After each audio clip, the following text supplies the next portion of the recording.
Selamünaleyküm. Gördüğünüz bu 32 kilo, bu da 16 kilo, 48 kilonu çalışacağım bir elimde bir neçə defa kaldıram Allah'ın köməkliğiyle. İnşallah.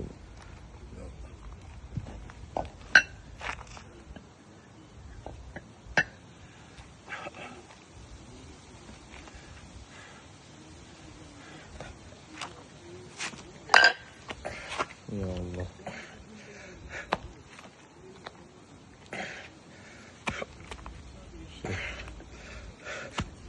Üç, dört, beş, altı,